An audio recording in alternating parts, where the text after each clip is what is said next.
చంద్రిక, హరిత, సాధన అనే ముగ్గురు పేద అక్కా చెల్లెళ్ళు అడవిలో ఒకచోట ఏర్పడిన నీళ్లకుంట దగ్గర చిన్న గుడిసె వేసుకున్నారు. ఏం భయపడకండి చెల్లెళ్ళు, ఊరు వద్దని చెప్పినా, చుట్టాలు వదిలి వెళ్ళినా ఆ అడవి తల్లి మనకు ఆశ్రయం కల్పించింది. ఇక నుంచి మన బ్రతుకు పోరాటం ఇక్కడ్నుంచే సాగుతుంది. ఇక్కడ్నుంచి ఎలా మొదలు పెడదామక్కా? ఏం తోచడం లేదు.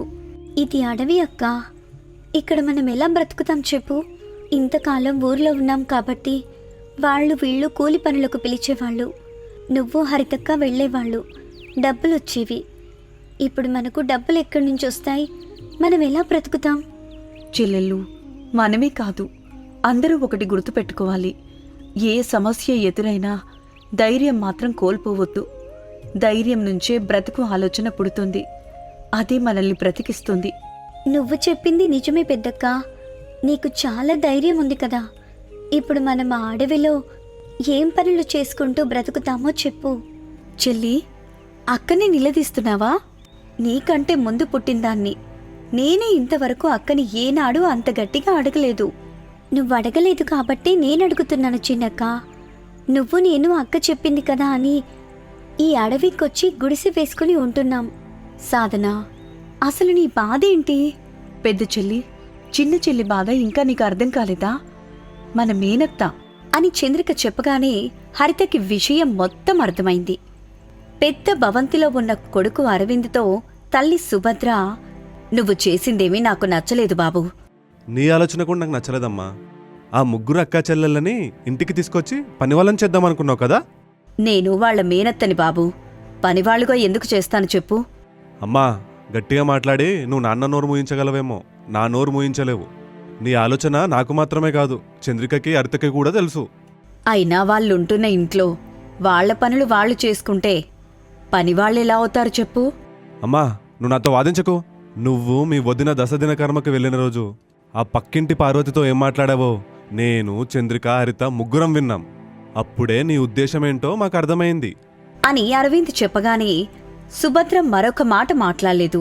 కిచెన్లోకి వెళ్ళింది. సాధన, మన మేనత్త నువ్వనుకున్నంత మంచిది కాదు. మీ ఇద్దరికీ ఏమనిపించిందో నాకు తెలీదు కానీ నాకు మాత్రం మేనత్త మంచిదానిలాగే అనిపించిందక్క. నన్ను దగ్గరికి తీసుకుని, ఇలా చూడవే సాధన, నేనెంత చెప్పినా మీ అక్కలు మా ఇంటికి రామని చెప్తున్నారు. కనీసం నువ్వైనా రావే, నిన్ను చదివిస్తాను, కొత్త బట్టలు కొంటాను, కావేరిని ఎంత బాగా చూసుకుంటున్నామో నిన్ను అంత బాగా చూసుకుంటామని చెప్పింది. అది నిజమని నమ్మి నువ్వక్కని నిలదీస్తున్నావా చెల్లి? సాధన మౌనంగా ఉంది. హరిత, ఇప్పుడు అదంతా ఎందుకు చెప్పు? మనం ఈ అడవికి ఎందుకొచ్చామో మీకు కూడా తెలుసు. ఎంతకాలం ఇక్కడ ఉండాలో కూడా మీకు తెలుసు. ఇలా జరిగిన విషయాల గురించి మాట్లాడుకుంటూ ఉంటే చీకటి పడుతుంది. మనం తినడానికి ఏం దొరకవు. అక్క, నేను మీతో ఇక్కడ ఉండను, మన మేనత్త దగ్గరికి వెళ్తాను అని సాధన చెప్పగానే చంద్రిక, హరిత ముఖాలు చూసుకున్నారు. చెల్లి, మన నాన్న మనం చిన్నగా ఉన్నప్పుడే అప్పుల బాధ భరించలేక మనల్ని, ఊరిని వదిలిపెట్టి ఎక్కడికో పారిపోయాడు. అమ్మ ఎంతో కష్టపడి మనల్ని పెంచి పెద్దవాళ్ళని చేసింది. అప్పుడు ఈ మేనత్త ప్రేమ కనబడలేదు. ఇప్పుడు కనబడుతుంది కదా అని సాధన చెప్పగానే చంద్రికకి కోపం వచ్చింది. ఎవరు ఎక్కడికి పోయేది లేదు. మా అమ్మ దశదిన కర్మ అయిపోయింది. ఆ ఇంటిని తాతయ్య మేనత్తకు రాశాడు.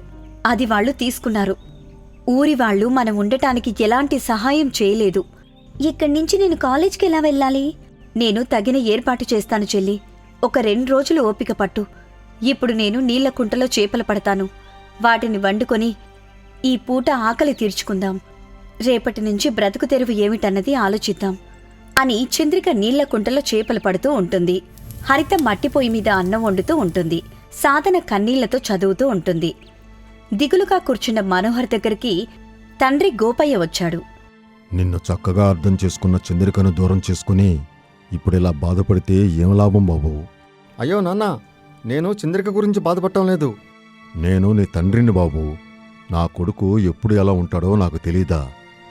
ఇప్పుడు నువ్వు బాధపడుతున్నది కూడా చంద్రిక కోసమే అని నాకు తెలుసు. మనోహర్ మాట్లాడలేదు. ఇలా చూడు బాబు, నీ మనసు చంపుకుని బ్రతకమని నేను చెప్పను. మీ అమ్మ కూడా లేదు. నేనెంతకాలం బ్రతుకుంటానో నాకు తెలీదు. చంద్రిక నీకు ఈడు జోడు. చంద్రికని పెళ్లి చేసుకో బాబు. వద్దు నాన్న, నేను నిన్ను పెళ్లి చేసుకోను అని చంద్రికకి చెప్పేశాను. మరి ఎందుకు బాబు అంతలా బాధపడుతున్నావు? అడవిలో అక్క చెల్లెలు ముగ్గురు ఎలా బతుకుతారో అని బాధగా ఉంది నాన్న. నువ్వు ఒప్పుకుంటే వాళ్ళకి కొంచెం డబ్బు సహాయం చేద్దాం. మనోహర్, నువ్వు వాళ్ళకి డబ్బు సహాయం చేస్తావో లేదంటే బ్రతకడానికి ఏదైనా దారి చూపిస్తావో ఏం చేసినా నీ ఇష్టం. నేను నీకు అడ్డు చెప్పను. అని తండ్రి గోపయ్య చెప్పగానే మనోహర్ సంతోషపడ్డాడు. చాలా థ్యాంక్స్ నాన్న. ఏదైనా వ్యాపారం చేసుకోమని ఒక 50,000 ఇస్తాను. చేతికివ్వకుండా నువ్వే చంద్రికతో మాట్లాడి టీ కొట్టు కానీ టిఫిన్ కొట్టు కానీ పెట్టించు. ఒకవేళ అలా వద్దు, డబ్బులే కావాలంటే సాధన చదువుకుంటుంది కదా, ఫీజులేమైనా ఉంటే కట్టే బాబు. సరే నాన్న, నువ్వు చెప్పినట్టుగానే ముందుగా చంద్రికతో మాట్లాడతాను. ఆ తర్వాత ఏం చేయాలో ఆలోచిస్తాను. ఈ కాలంలో కూడా తండ్రి మాటను గౌరవించే నీలాంటి కొడుకున్నందుకు నాకు చాలా గర్వంగా ఉంది బాబు. గంట గడిచిన తర్వాత అడవిలో ఉంటున్న అక్కా చెల్లెల దగ్గరికి మనోహర్ వచ్చాడు. సారీ బావా, కూర్చోమనడానికి కుర్చీలు లేవు. మరేం పర్వాలేదు హరిత. హరిత, వచ్చిన విషయం చెప్పి వెళ్ళిపోమ్మని చెప్పు. నువ్వింట్లోంచి బయటికి రా చంద్రిక. నేను హరితతో సాధనతో ఏం మాట్లాడను. నేనొచ్చింది నీతో మాట్లాడడానికి. నాకు నీతో మాట్లాడాలని లేదు. వచ్చిన విషయం చెప్పినా చెప్పకపోయినా నేను మాత్రం బయటికి రాను నేను మాత్రం నీతో మాట్లాడకుండా ఇక్కడి నుంచి వెళ్ళను. అని మొండిగా చెప్పాడు. ఇంట్లో ఉన్న చంద్రికకి చాలా కోపం వచ్చింది. ఆవేశంగా ఇంట్లో నుంచి బయట ఉన్న మనోహర్ దగ్గరికి వచ్చింది. నేనొచ్చాను కదా, ఇప్పుడు తమరొచ్చిన విషయమేంటో చెప్పు మనోహర్. మనోహర్ ఏం మాట్లాడకుండా డబ్బులు తీశాడు. చంద్రిక, హరిత ఆ డబ్బులని చూశారు. తీసుకో చంద్రిక, ఏదైనా వ్యాపారం చేసుకోండి. తమరి సానుభూతికి చాలా సంతోషం మనోహర్. ఎలా వచ్చారో అలాగే వెళ్ళిపోండి. చంద్రిక, నేను నిన్ను పెళ్లి చేసుకోపోవడానికి కారణం ఏంటో వివరంగా చెప్పాను. అర్థం చేసుకుంటావని ఆశపడ్డాను. మీరొచ్చిన విషయం చెప్పారు, నా సమాధానం కూడా విన్నారు. ఇక బయలుదేరితే మా బ్రతుకు మేం చూసుకుంటాం. మనోహర్ ఎంతగానో బ్రతిమాలి డబ్బులివ్వాలని చూశాడు. కాని చంద్రిక తీసుకోలేదు. అక్కడ్నుంచి వెళ్ళిపోమ్మని చెప్పింది. నీ మొండితనం నీదే కాని ఎదుటి వాళ్ల పరిస్థితిని అర్థం చేసుకోవు. దీన్నే మూర్ఖత్వం అంటారు. అని మనోహర్ వెళ్ళిపోయాడు. చంద్రిక బాధతో కన్నీళ్లు పెట్టుకుంది. ఇంట్లో ఉన్న సాధన అదంతా విని ఆవేశంగా బయటకొచ్చింది. సాధన, నువ్వు చదువుకోకుండా బయటకెందుకొచ్చావు? ఒక వారం రోజుల్లో నా కాలేజీ ఫీ కట్టాలి, గుర్తుందా? చెల్లి, అక్కకన్నీ గుర్తుంటాయి. వారం రోజుల్లో అక్క నీ కాలేజ్ ఫీ కడుతుంది. నువ్వు మాత్రం చదువు మీద దృష్టి పెట్టు. అవును సాధన చెల్లి, నువ్వు చదువుకో. వారం రోజుల్లో అంతా సర్దుబాటవుతుంది. ఎలా అవుతుందక్కా?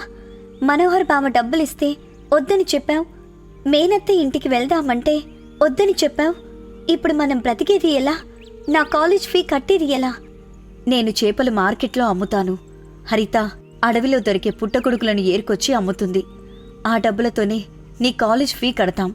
నువ్వెళ్ళి చదువుకో అని చెప్పగానే సాధన చిరాకుగా తిట్టుకుంటూ లోపలికి వెళ్ళిపోయింది. ఇక అప్పట్నుంచి చంద్రిక నీళ్లకుంటలో చేపలు పట్టి మార్కెట్లో అమ్ముతుంది. హరిత అడవిలో దొరికే పుట్టగొడుగులను ఏరుకొచ్చి అమ్ముతూ ఉంటుంది.